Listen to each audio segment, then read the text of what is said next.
bit of trial with a few different devices here and give us a little bit of behind how to actually program, prescribe, many different sort of functions around velocity-based strength training, the new trendy thing to do in the S&C industry. I'll leave it up to Milan how to carry on. There's a camera here too, so just be aware of what was being said and whatnot. Milan said he's more than happy to have heckling, and in fact encourages that, so please give as much as he will give to you. Thanks, Alex. Thanks, guys, for being here. I'm just gonna go quickly over how we're gonna do this. I have around 10 slides to show. I'm just gonna go over some theory or lack of proof. Then we're gonna have Patrick Mills, and I want to thank him for doing a lab rush. This video, he's gonna do a bench press. Because I believe that giving a concrete example is the way to go instead of just showing tables and numbers. We have two devices. We have a gym over, it's on the bench, and we have a push device, which is accelerometry, and we're going to use this also to show discrepancies between the devices and see if there's a bias and correlation between the two. One is cheaper, one is more expensive, so we can also see which one is might be possible for day-to-day practice. Which one are you promoting? Both. So I wanted to put Chris Bradley here with this picture and a why question, but I don't think he would like it. So anyway, I believe there's nothing new under the sun, nothing new since ancient Greece. The velocity-based training might be, how did you call it, Alex? A buzzword lately. Especially on how useful is it. If you ask me if I'm using it in my lifting, even if I'm not a lifter, or especially not a strong one, I don't do it. I don't use the velocity-based training. Mainly because sometimes it's just pain in the ass to collect it and use it. Maybe today demo we're gonna show that it might be easy. Or it might be easier. So anyway, there's still a lot of things to be proven with velocity-based training, and as I said, the jury is still out. This is actually useful, and we're going to mostly use it for compound movements. Personally, I don't like to use it for Olympic lifts. I like to use it for bench press, squatting, deadlift, things like that, and jump squats, and those sort of things. I don't think it's useful to use in a biceps curl. Although I'm going to come back to it with the new micro-technology, we can probably create, and with the new algorithms, the technology can learn about you, and maybe can give you some advices that you can use with the knowledgeable coach. Just a feedback, just creating like a fingerprint or profile, and gives you a potential training advice. So I'll just go quickly over what I call a traditional percentage-based approach. This is what we all do. We're not preaching to the chore. So just quickly, we estimate 1 RM. We prescribe training block, and then we retest and we repeat the whole 3 points. Let's just go quickly over each. So estimate 1 RM, we have you all know that. I'm not going to spend some time, a lot of it. Then you can always start warming up. Just do a couple of reps with this one. So we have a true 1 RM. We have a reps with technical failure. So you can do a 5 1 RM and then estimate the true 1 RM. Sometimes use this formula, which is quite simple formula. It's weight times reps times 0.0333 plus weight. It's quite accurate. Or we use a rep max table. So if the athlete is performing 5 reps with 100 kilos, his 1 RM is approximately 116 kilos. Or the stay 40, we're going to start 40. But you can do 40, 60, and then start. All of these has pros and cons. True 1 RM, really hard to do with a beginner. Again, the technical failure might be occasionally be done, and I'm going to come back to it. And then basically, once we have the 1 RM of the exercise, we just apply a block. Now we are like what progression should I use, what training block. It's quite random, as Joe Goodman said the other day. What's the best progression? To be honest, we don't know, and that's one of the things that the velocity-based training can help us out with that stuff. This is Dan Baker in-season wave cycles. Some of them are pre-season, I think. A couple of them are in-season cycles. One thing we need to figure out is that how do we adjust the training? So even if you prescribe a training block, we might need to adjust it on a day-to-day basis depending on how the athlete feels and potentially what's coming up after the training. So a couple of learnings, instead of using exact set and reps, you might prescribe a bracket. So again, if the player is feeling really good, you can push a little bit up. In this case, performing 5 sets, 5 reps. If he's feeling a little bit down, he does 3. We give him some wiggle room to adjust the day-to-day basis. You can also use the density bracket, so we prescribe exact sets and reps, and we give some wiggle room to select the weight. Again, this might work better in more intensive cycles, where we are sticking to a weight on the barbell, and this might use in let's say a volume cycle, we like to call it, where we want to actually accumulate a certain number of reps. Again, depends on the goal of the block. And now it's quite also a buzzword lately, since Bill Smith introduced cybernetic periodization using subjective feedback. As far as I know, Mike Fisher, the powerlifter from the States, is the only one that has a complete system that uses RPOs, reps to rated percent exertion. So basically, we are prescribing exertion. In this case, 9 means maybe one rep left in the tank. Again, we can prescribe, let's say, in the middle case, 5 times 3 at 5 and 5 RM low. It's like use a weight you can actually do it for 5 reps, but do it for 3. So basically, every 2 reps left in the tank, and that's pretty much the same thing as saying as the bottom. 5 reps of 3, 5 sets of 3 reps, we need 2 reps left in the tank. So that gives us a little bit of wiggle room because we are pretty strict with the prescription. And we can adjust a little bit day-to-day basis, and that's basically the idea of the velocity-based training. This is, I would say, a plating and eating Excel. So basically, this one, this table. I put this table in a different format. Now we know exactly what approximate percentage can be lifted with different levels of exertion. By level of exertion, I refer to number of reps left in the tank.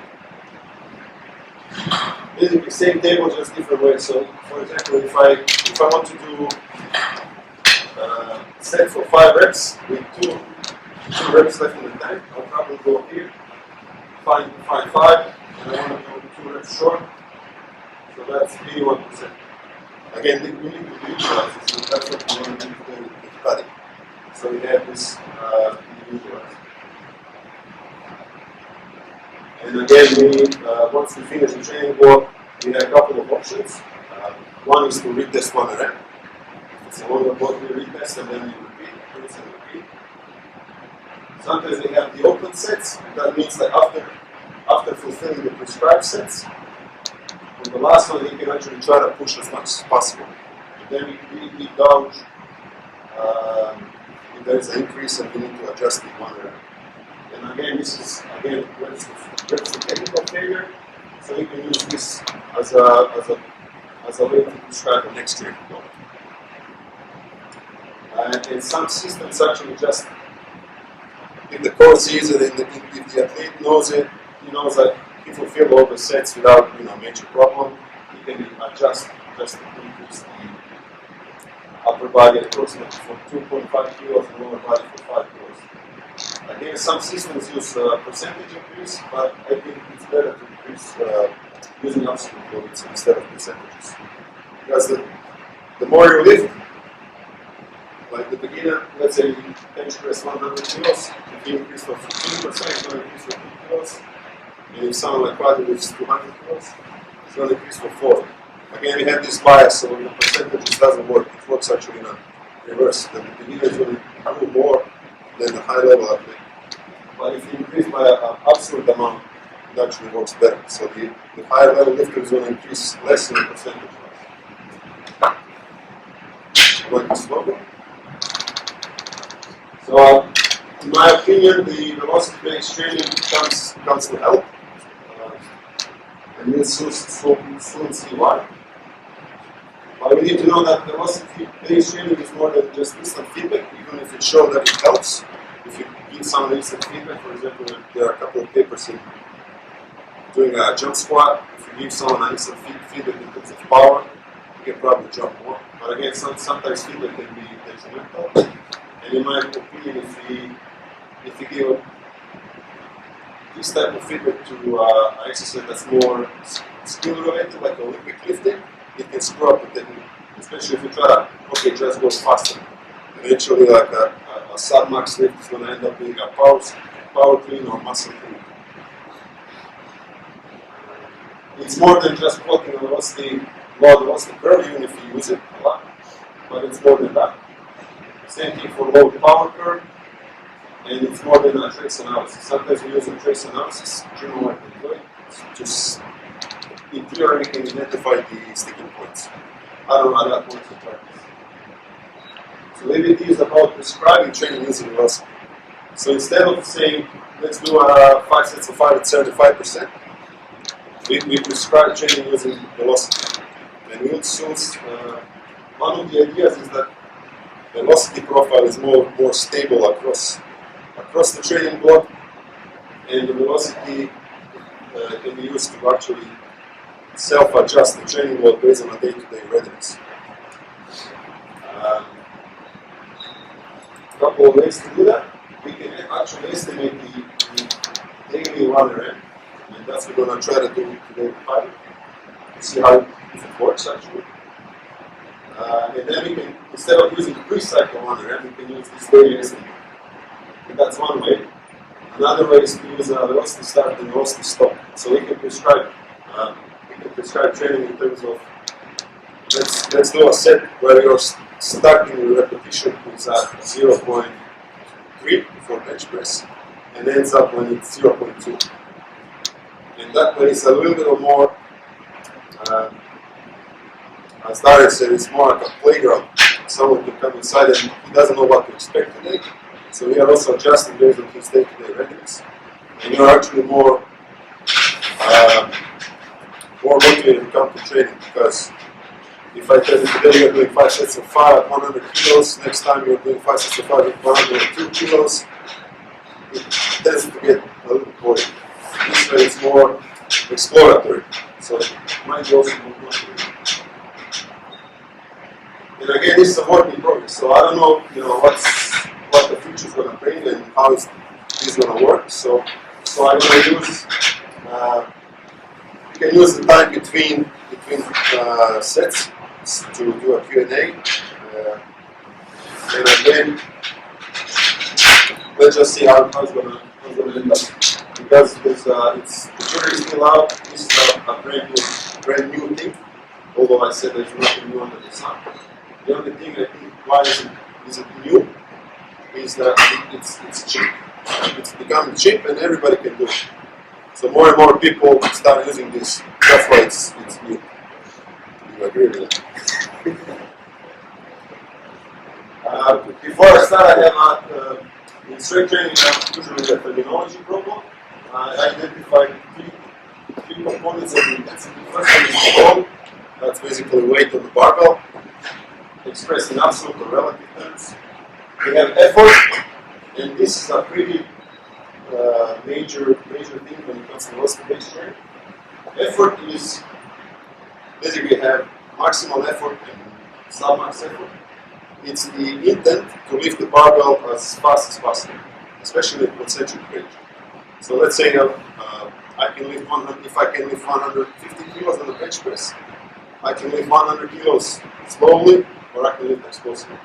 So one of the main assumptions of velocity-based training is maximum effort.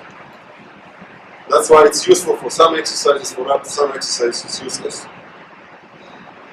Exertion is again the level of its proximity to failure. So if I can lift 10 reps with 100 kilos and I do it for 8, so exertion is sub-maximum. One way to report exertion is to say how many reps in the tank are left. So, or using RP scale. And in this case, hopefully we're going to see today with Paddy, we can estimate the exertion through velocity. Again, assuming maximum effort. All things are beautiful in theory, but once rubber meets the road, it gets ugly, or when the shit meets the fan. So we'll see today how it's going to go with the measurements. So to show you, so we're going to do 3 tests. First one, we're going to slowly increase the training load. Paddy is going to try to do a pause bench press, even if he doesn't like it. Why pause? Because I would say more because of the reliability, and it's more control. If you let him do it, maybe you just increase the balance. This way he's forced to do same movement. Again, there's a lot of ways to trick velocity. Again, we have a couple of assumptions. The technique doesn't change, and the effort is maximum. So again, some exercises are more or less prone to be easier to cheat on. So again, we're going to do a 1 rep test. We're going to increase the load, and we're going to measure velocity using gym aware and push reps. So we're going to use this also to compare the devices. And one thing I also implemented in this workbook is that after a third set, the system is going to try to predict this 1 rep. So we're just going to see how does a 1 rep changes the prediction based on information we get from warm-up sets. In this case, as you will see, you need to estimate the velocity of 1 rep. That's the lowest velocity the barbell can move to be completely fulfilled. So basically that's the velocity at 1 rep. It's usually around 0.15 meters per second for gym aware, for mean velocity. But I don't know if there's a difference between push and gym aware. So you're going to see that as well. You're going to see a chart here. It's a load velocity chart. And then we have basically regression analysis just to see how precise these estimates are. After we finish with this one, we have 2 extra tests. We're going to do reps to failure with 85% and reps to failure with 70%. Just to see if there's a relationship between exertion in terms of reps to failure and velocity between different loads. I tried it on myself and I tried a couple of guys in the gym. You can see it in some lifters and some not. So let's see how it goes. So let's set up this.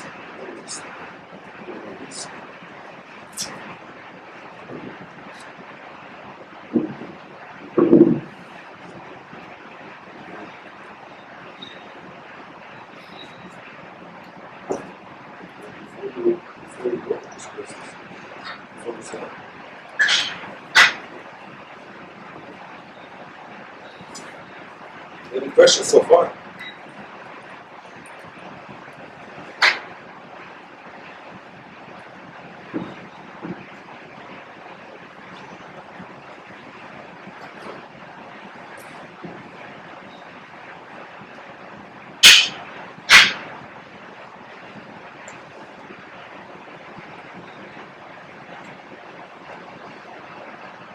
So I wanted to share the screen, but I had some problem sharing with my computer.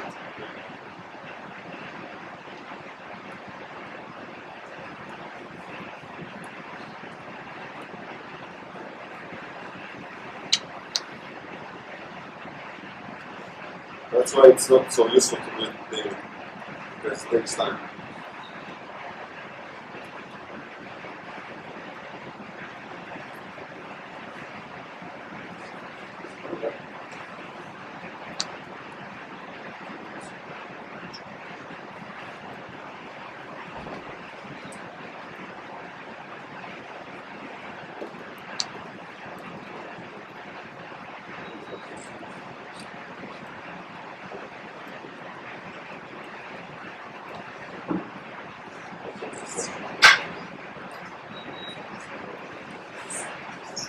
That's 40.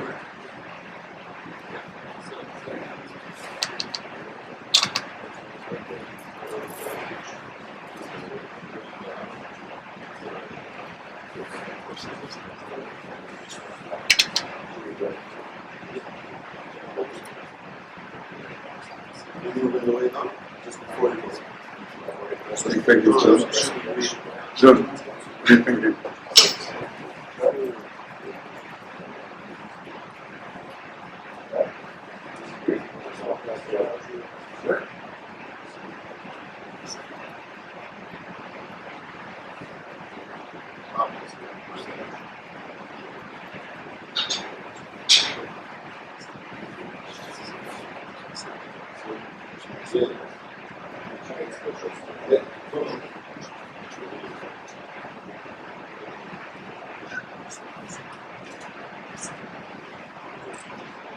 All the way down.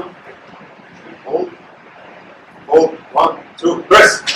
Good. Drop. Drop.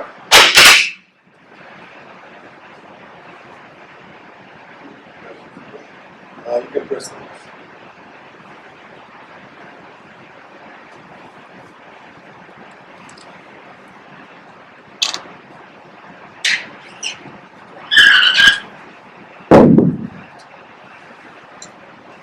Two and a half, buddy.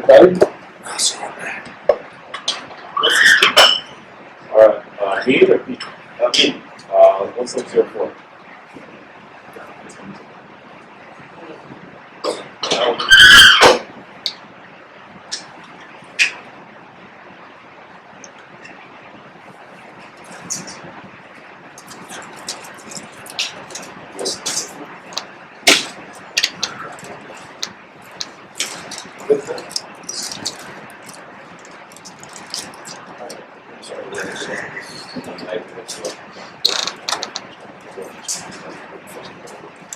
Got people watching party, mate. If you're up. Maybe an extra set. Really? Yeah. It's lightweight. Just press the green.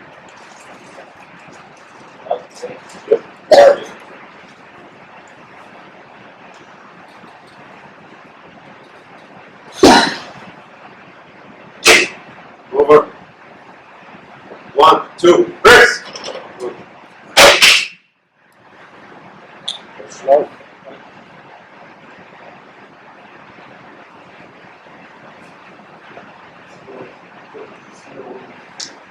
Zero point 81. 0.81. 81. 0.81. This? Zero. Okay. Set. It's pressure ball. That's it. Yeah.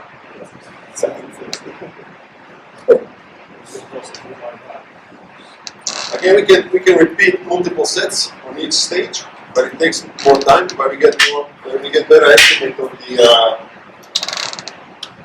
variability or the error in each error.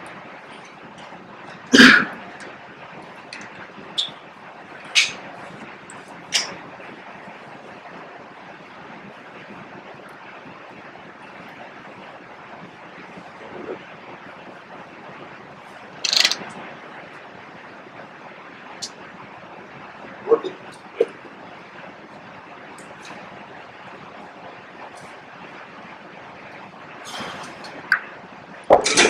Over. 1, 2, press.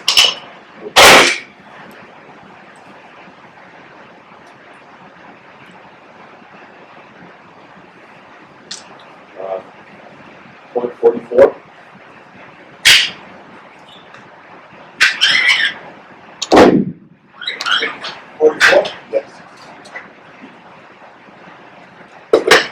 Now you get the estimate. So using the first two, 155 kilos. The next one is 120 kilos. So we'll see how this changes depending on the amount of battery. This is we have a load here, and the blue is G-mower. As you can see, there's a little bit of bias. So G-mower is estimating a little bit faster velocity. We're going to push is ready.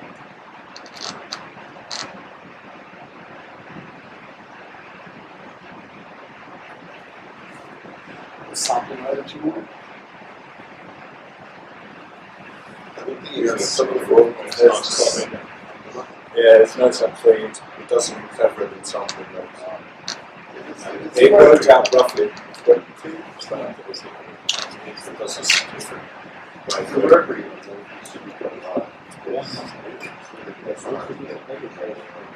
it's hard to buy. Yes, exactly. Which is what 100.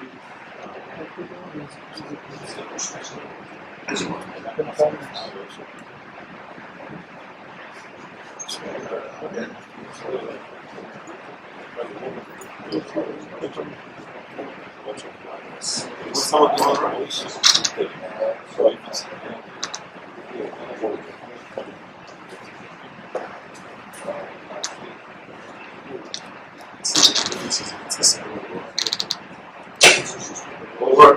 Yeah. 1, 2. Break up! He needs some encouragement now after this. You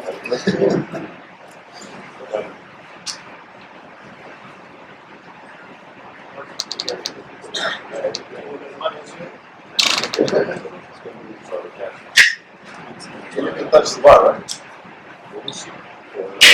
36.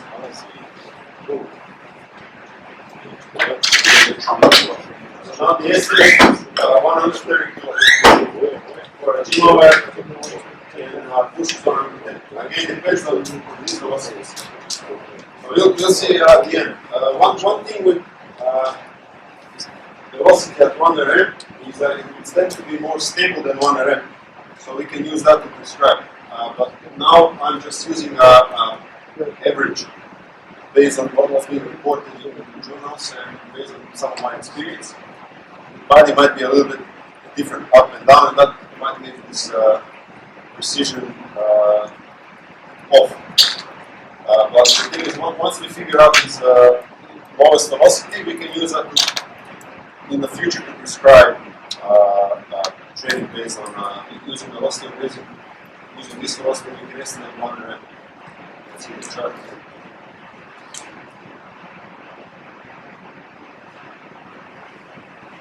So we can see definitely drop as we expected.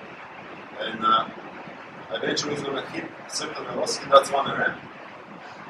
And even if this 1 RM changes over time, the velocity associated with 1 RM is going to be more stable. Again, according to the journal, so anyone did a long-term study or whatever, some lifters can grind more, so they can slow down the lift. And some are like, even if it goes fast, some is like either you lift it or you don't lift it. So there's a minimum velocity. For a bench press, 0.15, for a squat is 0.3. That's the same with the powerlifters there. The guys you speak to, the powerlifters on the round table, they're the same. Like if their end velocity is the same as a rugby player's velocity, kind of like a true lifter and a sport lifter. The power lifter might grind more. They might probably decrease the velocity. So they might learn how to push you using a lower velocity. So It's based on that it's linear. you can use a non-linear prediction as well. Again, the thing is, you should probably in real world. This is real world, right? You should probably repeat each set a couple of times. Maybe you might get better estimate. But it's going to take more time. Right? Initial angle. Initial angle. Yeah, it's important for high level lifters. 100%. Maybe the change in techniques will affect the velocity. Let's see.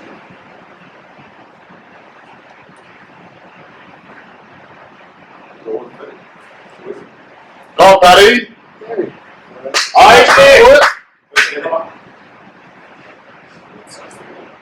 I there. Yep. Get ready. Lower. 1, 2, press. Easy, easy.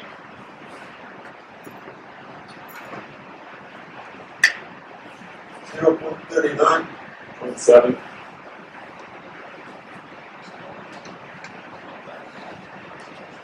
And now the estimate for Jim over is 137 kilos. Again, it shows us this might look like a Bayesian approach. The more information we get, the more we might be precise about the real 100. And for push, it's 120. Again, these two might differ. As we can see, the velocity for push is basically parallel. Just we have a bias. And it's even for these two points, they're just shifted. So again, If you've obviously predicted a value of 0.15 for your final wise push, which is currently reading at 0.2, is it? because So why is it reading 120? because these two separate. So this is the problem of the lower. So for Jim from my experience, include Jim is 0.15 meters per second. As you can see, there's a difference of 0.10. Now I don't know. You don't know, and after we finish, we will know more. What was If I just lifted 120 kilos, push registered 0.27, and you had a predicted 0.15, but then predicted I would finish at 1.2. So it's just a matter of where they cross the line. So this is not 0.15. This line is going to cross at a lower rate. The blue line is going to cross at a higher rate. But I just need to adjust the velocity. The velocity of one end will be different between devices. So again, there's multiple versions of the truth. That's the problem with some of the devices. And when you read the paper, they might use a different protocol. They might use a different device. One thing, again, coming back to when the rubber meets the road, one problem with velocity is estimating start and stop of the rep. And certain devices use different metrics. So Jim might use length, and push might use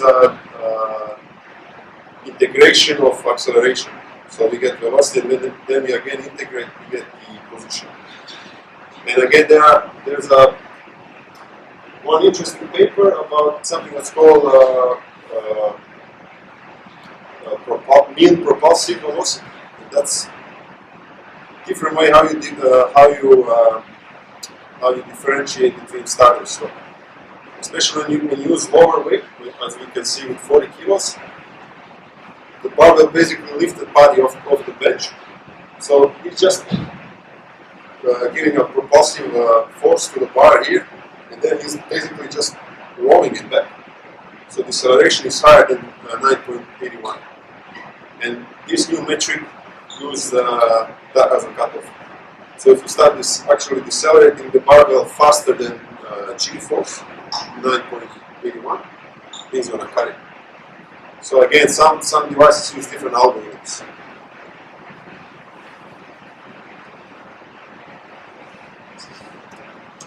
One 37.5 kilos about there though. This is a comparison between push and a jiggle wire. So we have a high correlation, even if there is a bias. So the bias is they have absolute drop. And this is a new Excel sample bias. This is the difference between velocity between push and jiggle wire. So you want to see there's a difference between estimates between the two devices across the loads. critical intrinsic correlation line. This is an identity line.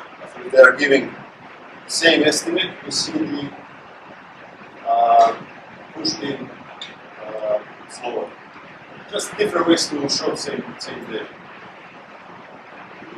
130.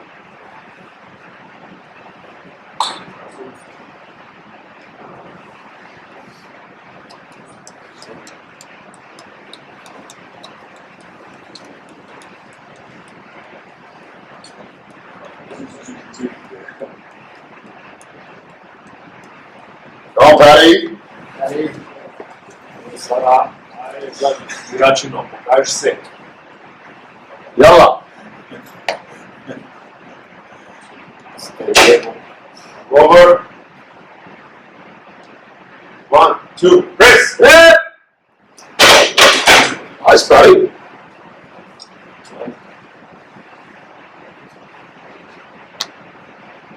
Point 20. 23. So the estimate is using a Jimmer again, using this estimated velocity is 140 kilos. And push is 131. Again, we probably need to adjust this. So this is the first time I'm using this on a push, so I don't know what's the velocity of one on a see the graph again. They are slightly converging now. So again, it might be difference in the way the algorithm estimates the velocity, start, stop, or the noise in the data. Again, Jimmer is using a distance, and push is using the accelerometer. And there is doing reverse engineering to get the distance.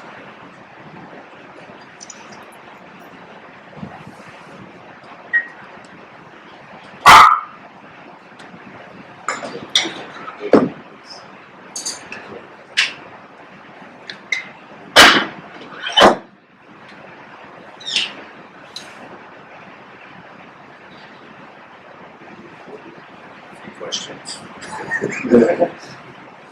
More questions, more red line.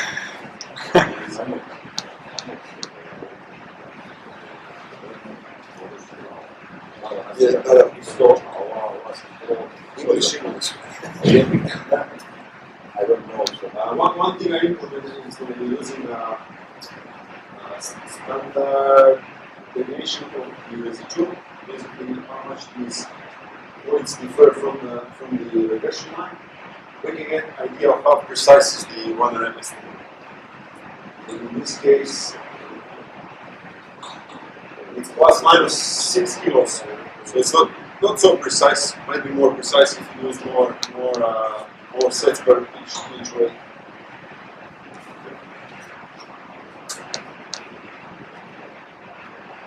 The push apparently has bigger error, estimation errors.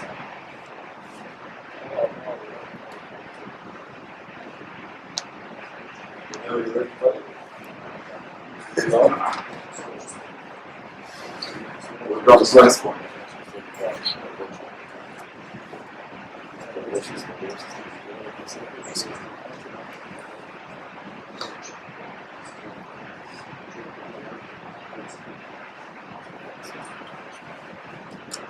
Any questions?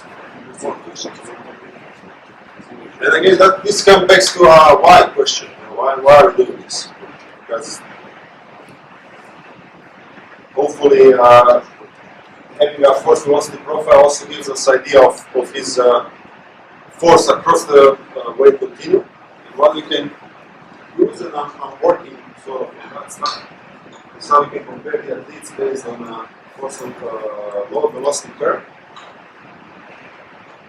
making it more like gamification and saying who's better athlete, who's worse. We can actually use area under curve. So the goal is to shift this up over time, not only increasing this to higher one, and then we want to kind of shift it up. And we can use area under curve, so basically a surface under as a performance marker that takes into account all the low velocity continuum.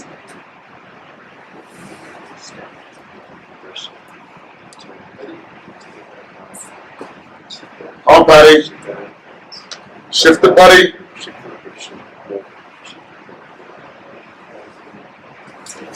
Right.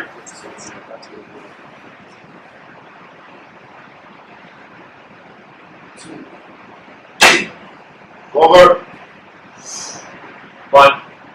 1, 2, press. Up, Paddy. Good. خلاص.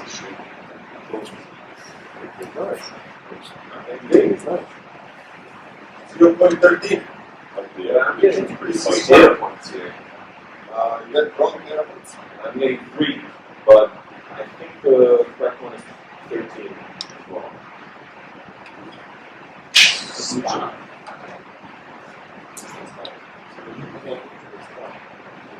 Well, 45.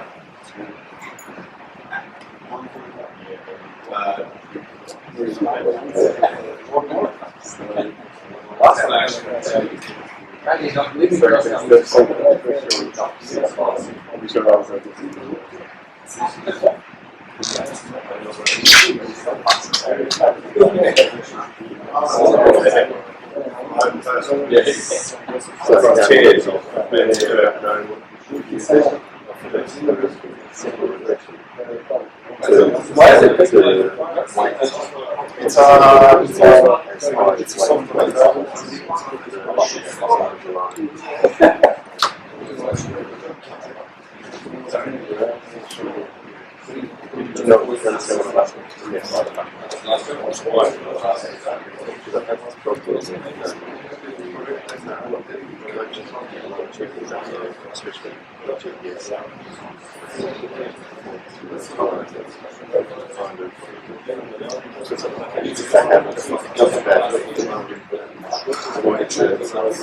The weight's still not readjusted.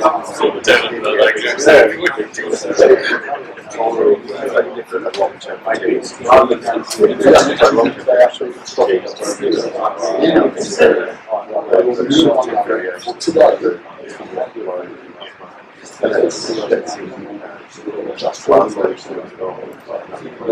not stick with something more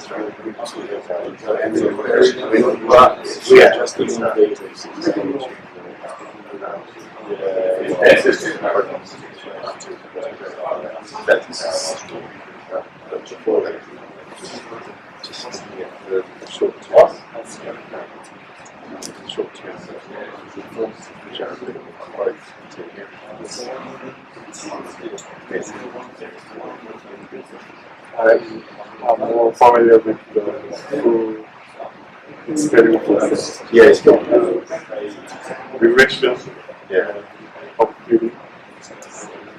Yes. There's no way to.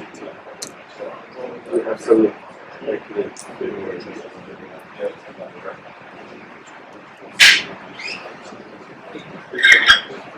So now you're doing. So now we're gonna do 2 sets with 85%, approximately 85, 70%. See what's gonna happen with the velocity across the reps when we go to failure.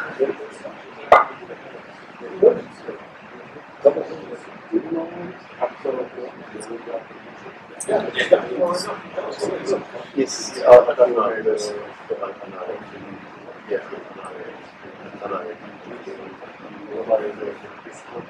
Yes.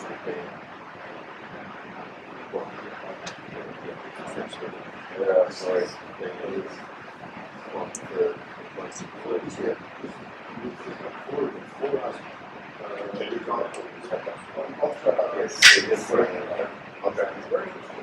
Let's go back. Let's go back.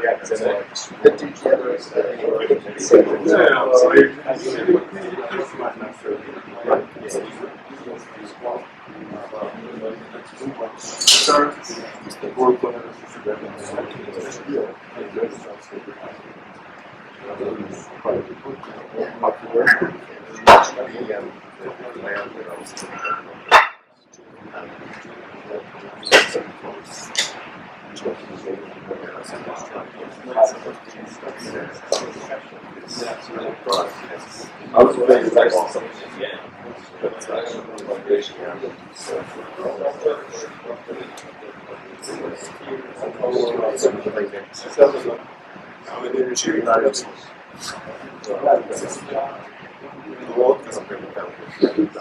Sorry. It doesn't matter what the weight is set up. It doesn't matter. It's just a lost weight. I have it in the case. Don't have the power, right? Yeah. For power, I think. Yeah.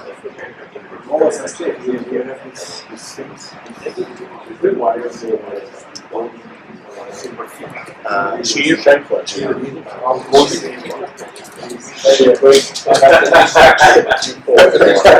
American. How cool is that? Do well, shake with. Amazing. What's the name of this? Shake with. Yeah. It's so fun. I love it. It's worth it.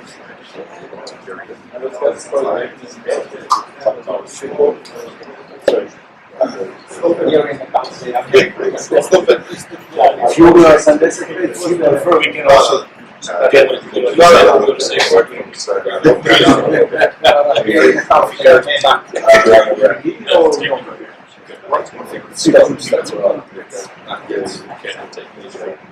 So one way we can do this. We can do everything on the same day. We probably have a fatigue element here. It shouldn't matter much for the velocity, but matter what for confidence. So, but sometimes you can do a 1 RM test one day and then reps to failure the other day, just to give some plenty of room. Again, depends what you're dealing with. If you're dealing with team sport athletes, I don't think it matters that much. If you're dealing with the powerlifter, you want to be more strict, more precise. So it might be more useful in that scenario. So again, you're going to do 2 sets now. It's very important. Again, 2 assumptions in velocity-based training. One is maximum effort. So he's trying to push maximally across the concentric range, and same technique, especially with the reps to failure. So this technique needs to be same. Same lowering, same pausing, maximum. Lowering, same pause, maximum. What might happen later is that once you start fatiguing, someone might change technique. So from pause, you might give you 0.15 meters per second, but if you bounce it, it's going to give you more velocity, and hence you have more room to do more reps as far with instruction.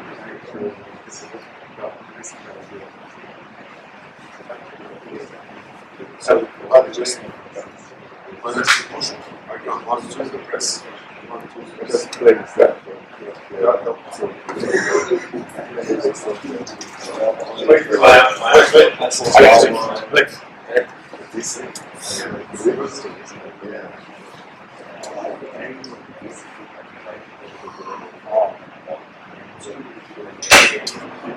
Over. 1, 2, press. 1, 2, press. 1, 2, press. 1, 2, press. Come on. 1, 2, press. Come on, buddy. 1, 2, press. Come on, buddy. Up. I think he might help. Yeah. You know, less to me. It goes backwards. We had 6 reps. It's coming for the sun. Scott, 6 reps. 6 reps? Yes.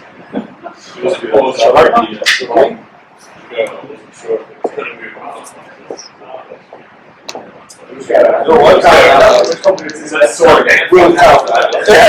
No, it's going quickly. It's a story.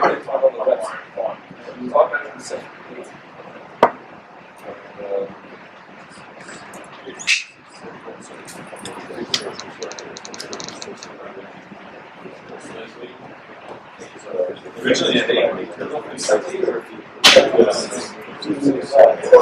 6 reps, right? 5 and 6. 1.5.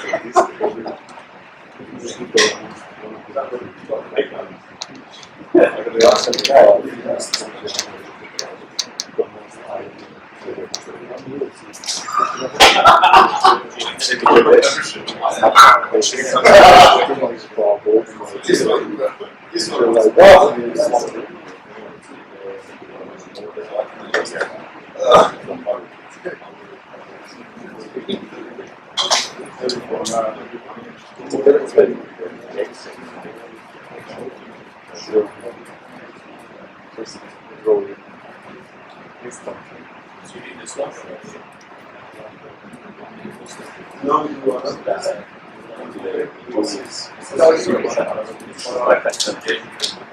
Within 2 seconds. Oh, you go back in.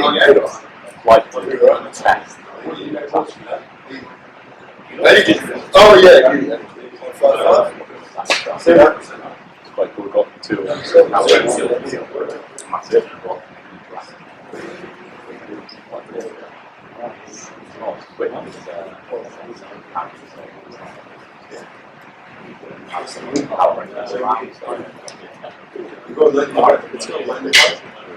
Engine has the lot.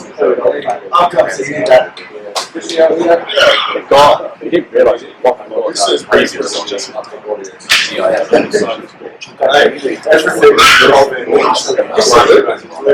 It's a great place to learn passion. That's just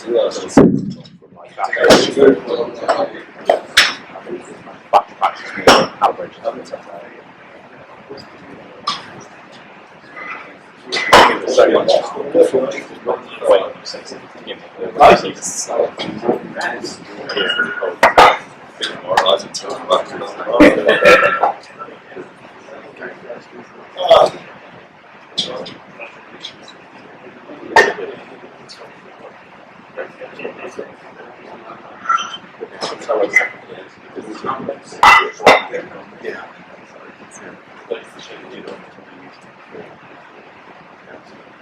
So you cannot find cylinders. Yeah. Change.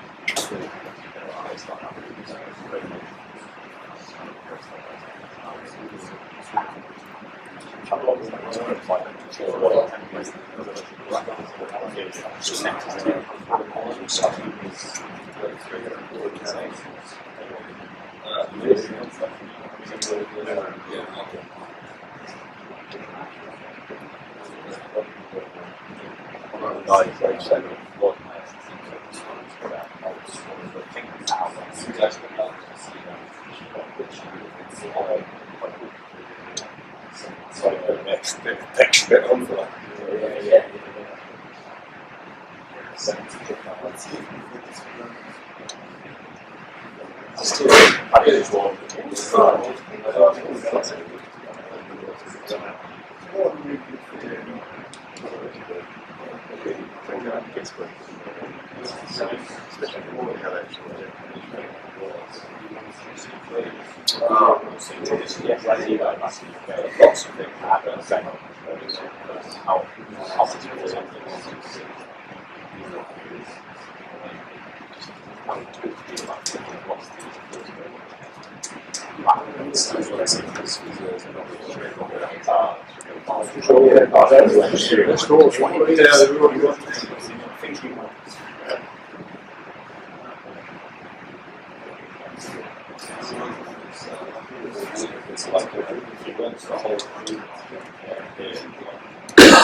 That's another take. That's the sequel.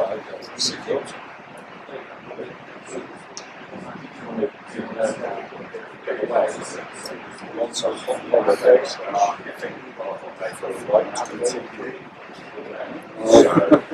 Yes. I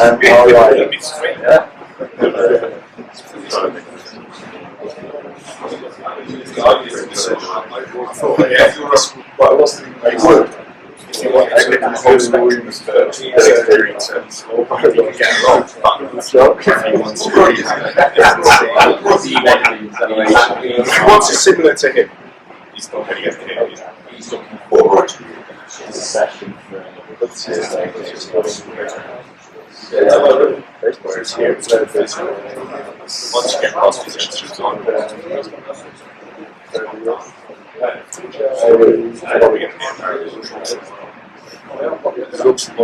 one more threat for progression-based training.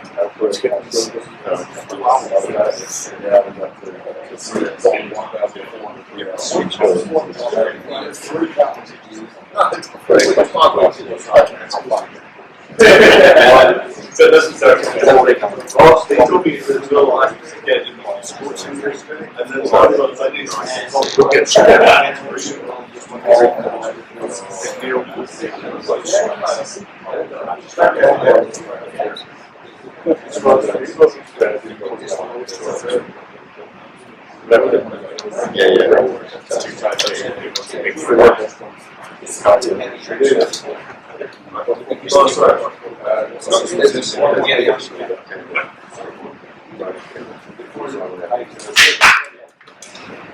Go Patricia Maria. Wait. Very good level. Good.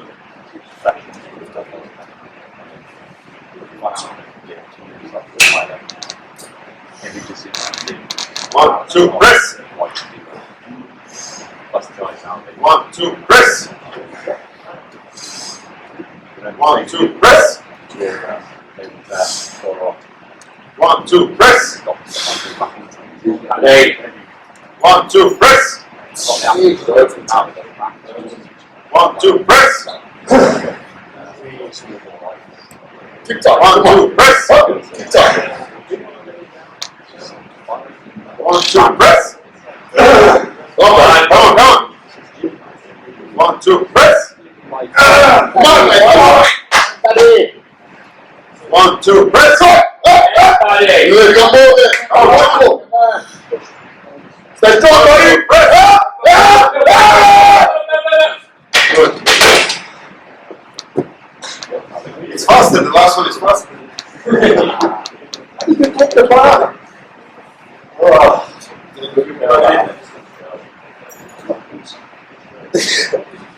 That's like cancer. I need to repeat this.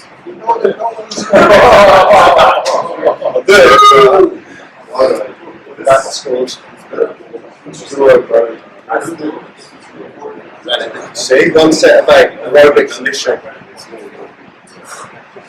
What's the ball?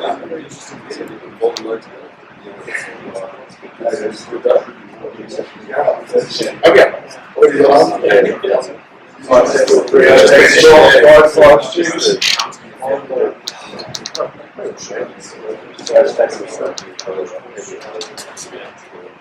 Do we get the practical possessions now?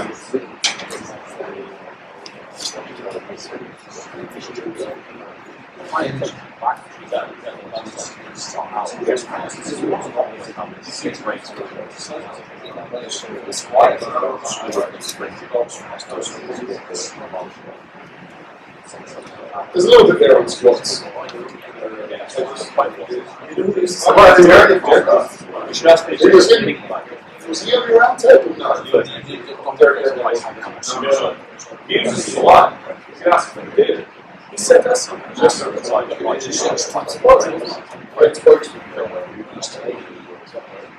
on the round table?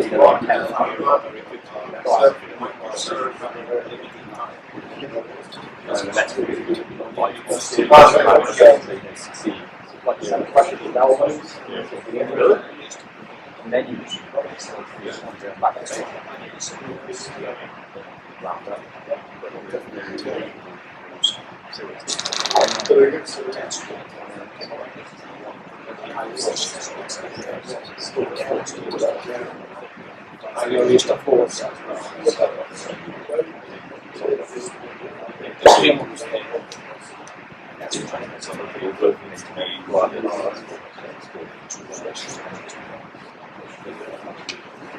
First one is small.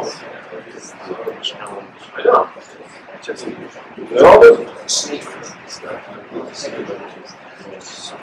So